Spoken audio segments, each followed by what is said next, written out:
ಇವತ್ತು ಫಂಕ್ಷನ್ ಇತ್ತು. ಫಂಕ್ಷನ್ ಇಂದ ಬರುವಾಗ ಮೀನು ಇಟ್ಕೊಂಡು ಬಂದಿದ್ದೇವೆ. ಒಂದು 2-3 ಮೀನಿದೆ.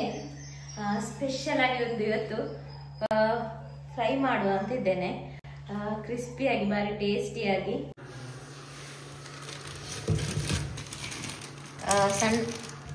ಸಣ್ಣ ಬೂತಾಯಿ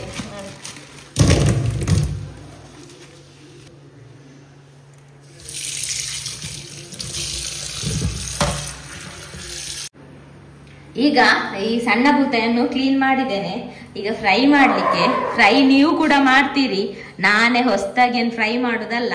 ಆದ್ರೆ ನೀವು ಹೀಗೆ ಮಾಡ್ತೀರಾ, ಈ ಚೇಂಜಸ್ ಮಾಡ್ತೀರಾ ಅಂತ ಒಮ್ಮೆ ಮಾಡಿ ನೋಡಿ. ಇಲ್ಲಿ ಮೀನಿಗೆ ಎಷ್ಟು ಬೇಕಷ್ಟು ನೋಡ್ಕೊಂಡು ಖಾರದ ಪುಡಿ, ಮೆಣಸಿನ ಹುಡಿ, ಹಾಗೇನೆ ಅರಶಿನ, ಲಿಂಬೆ ರಸ ಅಥವಾ ಹುಳಿ, ರುಚಿಗೆ ತಕ್ಕಷ್ಟು ಉಪ್ಪು.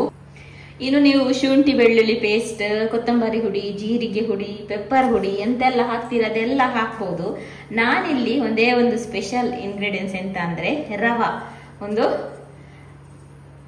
ಸ್ಪೂನ್ ಅಥವಾ 1-2 ಮೀನು ಜಾಸ್ತಿ ಇದ್ರೆ ಜಾಸ್ತಿ ಹಾಕೊಳ್ಳಿ. ನಾನಿಲ್ಲಿ ಒಂದು 1.5 ಸ್ಪೂನ್ ಅಷ್ಟು ರವ ಹಾಕಿದ್ದೇನೆ. ಇನ್ನು ನೀರು ಸ್ವಲ್ಪ ಸ್ವಲ್ಪನೇ ಹಾಕೊಂಡು ಮಿಕ್ಸ್ ಮಾಡಿ. ನಾನಿಲ್ಲಿ ಇದಕ್ಕೆ ಚೆನ್ನಾಗಿ ಮಿಕ್ಸ್ ಮಾಡುವ.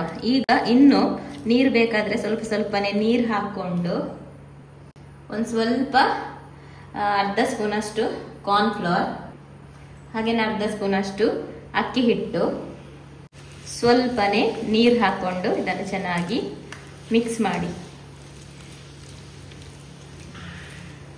ಚೆನ್ನಾಗಿ ಈ ರೀತಿ ಮ್ಯಾರಿನೇಟ್ ಮಾಡಿ ಒಂದು 10-15-20 ನಿಮಿಷ ಇಟ್ಟರು ನಡೀತದೆ. ಹಾಫ್ ಆನ್ ಅವರ್ ಇಟ್ಟರೆ ಇನ್ನೂ ಒಳ್ಳೇದು, ಚೆನ್ನಾಗಾಗುತ್ತೆ ಈ ರವೆ ಎಲ್ಲ ನೆನೆದಾಗ.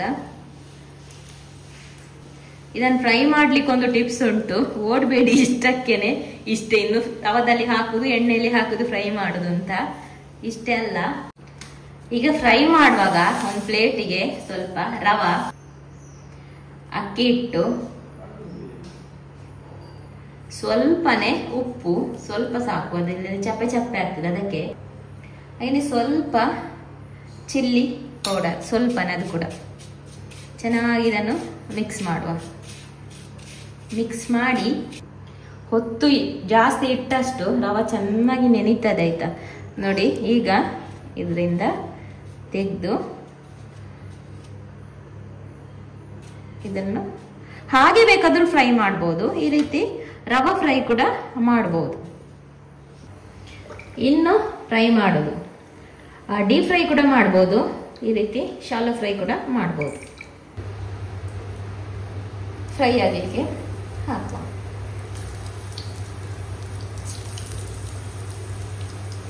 ಈಗ ಕೂಡ ಓಡಬೇಡಿ, ಇನ್ನೂ ಕೂಡ ಉಂಟು,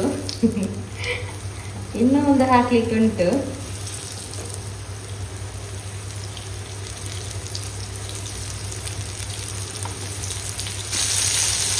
ಅದೆಂತ ಅಂದ್ರೆ ಕರಿಬೇವು. ಇನ್ನು ಬೇಕಾದ್ರೆ ಓದಿ. ಇಷ್ಟೇ, 2 ಸೈಡ್ ಕೂಡ ಒಳ್ಳೆ ಕ್ರಿಸ್ಪಿ ಆಗುವಷ್ಟು ಫ್ರೈ ಮಾಡಿ ತೆಗೆದ್ರೆ ಆಯ್ತು. ನೋಡಿ, ನಾನು ಸ್ವಲ್ಪ ರವೆ ಹಾಕಿದ್ದೇನೆ, ಕೆಲವು ರವೆ ಹಾಕದು ಕೂಡ ಹಾಕಿದ್ದೇನೆ. ನಮ್ಮ ಮನೇಲಿ ಎಲ್ಲರಿಗೂ ರವೆ ಫ್ರೈ ಇಷ್ಟ ಆಗುದಿಲ್ಲ, ಅದಕ್ಕೆ. ನೋಡಿ, ಹೀಗೆ ಮಾಡಿದ್ರೆ ತುಂಬಾ ಟೇಸ್ಟ್ ಆಗ್ತದೆ. ಹೌದಾ ಅಲ್ವಾ ಅಂತ ಒಮ್ಮೆ ನೀವೇ ನೋಡಿ. ನೋಡಿ, ಈ ರೀತಿ ನಾರಾಗ್ತದೆ ಮೀನು ನೋಡಿ.